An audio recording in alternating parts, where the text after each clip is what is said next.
Depois do despejo de 14 famílias do acampamento Quilombo Campo Grande, em Minas Gerais, e destruição de suas lavouras e até de uma escola, tratores continuam avançando por áreas de assentamentos vizinhos, ou seja, em terras já legalizadas. A reintegração de posse está ultrapassando a área determinada na liminar de justiça.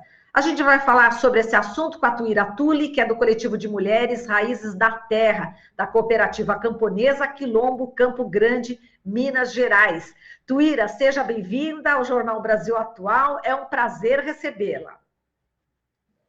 Obrigado, prazer estar aqui. Tuíra, conta pra gente como é que está exatamente, neste momento, todo esse imbróglio jurídico que envolve aí esse acampamento e está também agora indo para os assentamentos já legalizados. Na verdade é isso, a continuidade do despejo, né? Então, depois da ação do dia 12, 13 e 14, os tratores continuaram avançando aqui para 2 acampamentos nossos, o acampamento Irmã Dorothy, o acampamento Rosa Luxemburgo e o assentamento nosso já consolidado desde 2015, o assentamento Nova Conquista.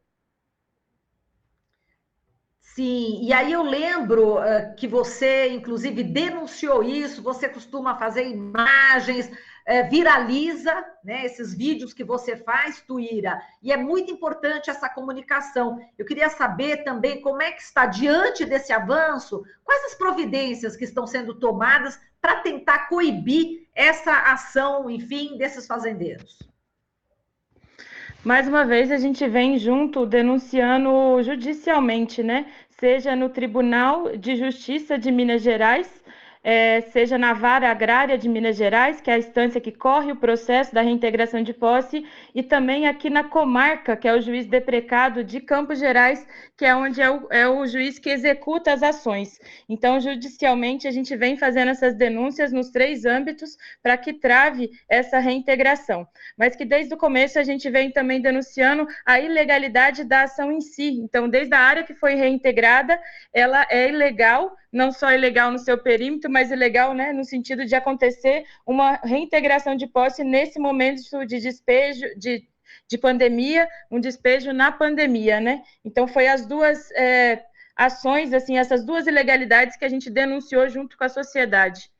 E para nós a comunicação é uma arma, né, da gente conseguir, a nossa arma, a nossa forma de lutar é com produção, plantando, organizando o coletivo de mulheres. Então, para nós, a comunicação foi uma forma, quando nós aqui, no momento de despejo, né, quando sitiaram a gente, não deixaram a comunicação chegar, não deixaram nossos advogados chegarem, não deixaram nossa própria produção chegar, a gente viu também a comunicação como uma forma de contar isso que estava acontecendo para todos, né, e para o mundo. Exato. Agora, queria que você falasse justamente dessa participação sua e das mulheres, né? Dessa cooperativa. E como é que vocês começaram? Qual é o histórico? Né? Como é que tudo surgiu, hein, Tuíra? Então, o coletivo nosso de Mulheres Raízes da Terra, a gente funda ele no final de 2010. Então, esse ano vamos completar 10 anos já de atuação do coletivo, né? E o nosso coletivo tem como um pilar, assim, grande, primeiro, essa questão da formação política, também essa questão de fortalecer a nossa organização MST, né? Então, a partir do setor de saúde, setor de educação e também essa questão da geração de renda. Então, com esses 3 pilares que a gente tem do Coletivo de Mulheres Raízes da Terra, hoje nós estamos com mais de 50 mulheres que se organizam em mais de 2 frentes de trabalho, que uma é das plantas medicinais e outra tem a ver também com a produção e o beneficiamento de doces, compotas, que a gente, né, consegue com esses 2 coletivos organizar e gerar renda, mas principalmente de forjar e contribuir com a formação política de nós, mulheres, para que a gente esteja nos processos, né? Seja nas entidades, como a nossa cooperativa camponesa, que produz o nosso café Guaí, mas também em outros frontes da luta, né? Também na organização como um todo. Certo. Você tinha quantos anos quando começou? Eu tinha 24, né? 24 anos quando começou o coletivo, mas estou no movimento desde criança também. Exato. Você passou por muitas reintegrações de posse? Como é que é a vida, né, da pessoa acampada? Que às vezes a pessoa na cidade não tem noção, né, do que os trabalhadores rurais sem terra passam. Não é fácil, não é isso, Tuíra? Não é fácil. Nós que estamos produzindo nessas terras do Quilombo Campo Grande há 22 anos, já passamos por 12 reintegração de posses. Então, é muito difícil, assim, de tirarem tudo de nós, né? Em 2009, a gente viveu uma reintegração que foram destruídas mais de 100 casas, nossas lavouras de milho e de feijão, na época, mais de 30 mil árvores que a gente tinha plantado. Então, em 2010 e 2011 foi quando a gente conseguiu, né, bem também de forma bem devagar, assim, reestruturar a nossa vida, refazer nossas casas, refazer nossa plantação, e também é muito duro, né, cada vez que tira um pedaço do nosso território, e a gente sabe que é nosso porque a gente tá com ele, produz nele, e nosso porque judicialmente, né, a gente tem a posse dessas áreas. É muito triste viver como a gente viveu no dia 12, e não só nossas casas, mas também a nossa escola, o nosso sonho, né, do que é o nosso polo de agroecologia foi destruído, foi quebrado, e, e a gente fica difícil também de entender, né, por que eles fazem isso, por que o capitalismo ele destrói tanto dessa forma, assim. Exato. E Tuíra, você falou que passou já por 12 reintegrações de posse, então, assim, desde pequenininha, você acampa, enfim, está lutando pela terra junto com a sua família. Queria que você falasse dessa luta, o que que passa, né, na cabeça da criança, lutando, enfim, na sua família, as mulheres da sua família, como é que é essa luta? Qual é o sentimento, assim, que você tem, enfim, de lutar pela terra, vendo que, né, poucos têm muita terra e muita gente tem pouca terra. Não é fácil, né? Minha mãe foi assentada no final da década de 90, né? No assentamento que tem aqui próximo, e depois disso a gente permanece na luta, né? Hoje eu já sou assentada também, mas foram muitos anos de luta, e a gente sabe que mesmo quem conquistou a terra, né? Quem já chegou quem já tem hoje, né? Depois de luta, um espaço de terra, vai continuar lutando. Nós que temos essa identidade sem terra, que é muito mais do que lutar por um pedaço de chão, é lutar por uma vida mais digna, é lutar que a gente consiga, enquanto mulheres, participar da agricultura, também, né, lutar pela agroecologia, e a luta é muito maior, né? O que está por trás disso que a gente vive hoje no Quilombo Campo Grande, essa disputa do que a gente fala de desenvolvimento, né? A gente está ao lado do agronegócio organizado, que coloca claramente o lucro acima da vida, e a gente nesse território, que era uma usina falida e degradada, que era de um fazendeiro, e que foi abandonada essas terras, hoje é de 450 famílias, mais de 2.000 pessoas. E por isso que é tão complexo, né? Quando a gente pega a propriedade degradada e abandonada e divide para quem precisa, isso nem sempre é bem visto, né? Então, Diga, diga, pode falar. nesse enfrentamento, né, dessa luta que a gente, modelo de desenvolvimento, né, entre o agronegócio e o que a gente coloca da agroecologia, que é a participação do homem, da mulher, da criança, da família como um todo, seja qual ela for, mas também de produzir não só o alimento, mas produzir a água, o solo, e nessa luta que a gente vê que é pouco falar que é pela terra, mas é por um outro projeto de sociedade. Perfeito. Outro mundo, né? Um mundo melhor, um outro mundo é possível, né? Como prova aí o MST. Agora, quando você fala que vocês já tinham plantado 30 mil árvores, já tinham feito plantações de milho, de outras culturas, aí vem o trator, derruba tudo. Qual que é a sensação que vocês têm nesse momento? E também, eu já participei de algumas reintegrações de posse como repórter, né? Como jornalista atuando. Realmente é aterrorizante. Quem já passou por isso sabe. Eu queria que você falasse sobre esse momento da violência, da truculência policial, que toma conta aí da terra e realmente acaba machucando as pessoas. Eu vi diversas vezes isso. Eu queria que você falasse dessa sensação do lado de quem está realmente ali lutando pela terra. Se você já passou por algumas experiências assim.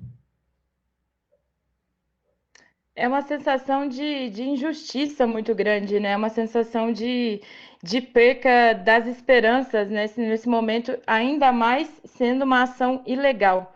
Quando se trata, né, de uma ação como essa, que a gente tem a certeza, né, como que a gente viveu aqui no último dia 12, inclusive que a gente denunciou, né, o próprio oficial de justiça vindo com o próprio autor da reintegração de posse para medir as terras. Nós denunciamos e trouxemos gente para mostrar os mapas de onde era a terra, essa terra. E mesmo assim, ver as nossas casas sendo destruídas, a nossa escola sendo destruída, o que nos... não é que nos consola, não é consolar a palavra, mas o que nos dá esperança é de que quando a gente estava ali no fronte, resistindo a esse momento, resistindo a esse despejo, porque a gente tinha certeza do que a justiça teria que estar do nosso lado, e a gente viu que a nossa voz ecoou, e que muita gente, não podendo estar ali com a gente, muita gente que tentou chegar e não conseguiu, mas que estava ali conosco, e que a nossa voz foi ecoando, ecoando, e ela passou as fronteiras do município, do estado, do Brasil, e foram, inclusive, para o mundo, né? A gente entendeu que também o que a gente estava fazendo ali não era só resistir na ilegalidade das nossas terras, era resistir contra essa política do ódio e da morte do que a gente vem vivendo. E colocando também através do que a gente faz, que é a luta popular, é a luta nossa, a luta de classe que a gente fala, é de colocar ela também com a centralidade no sentido de resistir ao que a gente está vivendo, no despertar disso, que essa política de tanto retrocesso e perca do direito, que a gente vem se sentindo acuado, se sentindo cada vez mais preso a isso, né? A gente também sentiu nossa voz de liberdade ecoar. Então, mesmo que o despejo foi muito triste o que a gente viu, foi muito triste o que nossas crianças, mais uma vez, viu, foi muito triste o que a gente vivenciou, mas a gente tem o compromisso de continuar nessa luta, porque a gente acredita nela, acredita que o modelo de desenvolvimento a partir da agroecologia e a partir da reforma agrária popular é o que a gente sonha, né, para que seja um mundo mais justo, nada mais que isso, nada mais do que a gente tenha, né, justiça social nesse país, que não deixar nos abater. E a gente, no compromisso de reconstruir tijolo a tijolo, das casas, do nosso território, mas principalmente da nossa escola, pelo símbolo que ele é. Pelo símbolo na Batalha das Ideias, foi o primeiro a ser jogado ao chão aqui nesse momento, e talvez, né, vai ser o primeiro a ser reconstruído também. E não só como uma escolinha, né? Para nós é o grande centro de formação Eduardo Galeano, mas que seja um polo nosso, um centro de formação em agroecologia. Vocês já estão começando essa reconstrução? Como é que está? Em que fase que está? Já tem os doadores? Enfim, como é que está nesse momento, essa questão da escola? Tem sido muito bonito que a gente tem tido solidariedade nossa mesmo, né, de nós do Quilombo Campo Grande, mas do nosso município, seja da população de Campo do Meio, que é uma cidade pequenininha, mas também dos comerciantes que querem doar, né, cimento, tijolo, muita gente doando, mas também a gente fez uma bonita campanha de solidariedade no sentido da reconstrução da escola. A gente fez uma grande plenária com mais de 150 educadores, professores da rede pública aqui de Minas Gerais, professores universitários que se juntaram com a gente. Então, nesse momento, a gente está discutindo primeiro, assim, onde vai ser a nossa escola, né, que a gente quer que seja no coração do nosso Quilombo Campo Grande, e que a gente, junto, né, com o nosso povo do Quilombo, a gente consiga definir ainda o local e o projeto, e tem muita gente também da arquitetura, da bioconstrução, querendo vir se somar conosco nessa bonita jornada da construção do nosso centro de formação. Muito bem. E as mulheres aí, como é que está com a produção aí das ervas medicinais e também das compotas? E o que isso impactou na vida de algumas mulheres, por exemplo, se você tem algumas histórias para contar?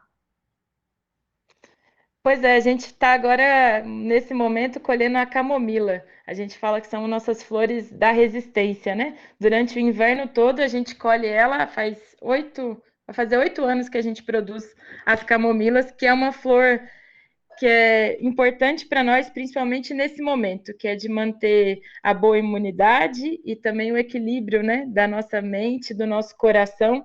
É uma planta que ajuda muito nesse sentido. Nós estamos junto também em parceria com a universidade aqui próximo, né, a Universidade Federal de Alfenas, a Universidade Federal de Lavras, construindo a possibilidade da gente conseguir uma farmácia viva para que a gente faça, né, dessa produção, consiga trazer ela para todo o município também de Campo do Meio. Nós temos, nesse momento, nós temos entregue também na cesta de consumo, cesta de consumo consciente, né, em Alfenas, a gente vem trabalhando só do coletivo, a gente tem mais de 30 produtos, entre as ervas frescas, que são produzidas por nós numa horta que já está certificada também há mais de 5 anos, uma horta orgânica, nossas ervas desidratadas, os fitoterápicos também, gel de massagem, xarope, tinturas florais de mais de 20 variedades de ervas. Nesse momento, para nós, esse olhar também para dentro, então, parte da nossa produção, a gente tem feito o atendimento das nossas famílias, né, das nossas 450 famílias, no sentido do que a gente viveu, do acompanhamento, né, seja psicológico também, né, desse apoio, e seja dessa questão da imunidade, né? A gente foi covardemente exposto ao vírus, então o cuidado nesse período para nós foi muito grande. Então a gente tratou tanto com tintura de alho, chá de 1.000 ramas, que ajuda, né, a manter a imunidade, mas também com as homeopatias e as tinturas. Nesse processo a gente fez, né, kits para que cada família fizesse o uso e a gente acompanhasse também os sintomas e, nesse sentido, acompanhar esse processo que a gente viveu, né? Tá certo, então, Tuíra. Eu vou agradecer aqui muito a sua participação. Parabéns aí pela luta. Mande um abraço super forte aí a todas as mulheres aí do acampamento e dos demais assentamentos também. Um forte abraço para você e muito obrigada. Forte abraço, prazer estar aqui também. Prazer é o meu em recebê-la. A gente falou aqui com a Tuíra Tule, do Coletivo de Mulheres Raízes da Terra, da Cooperativa Camponesa, Quilombo Campo Grande, em Minas Gerais. Aqui você ouve as notícias que os outros não dão. Jornal Brasil Atual.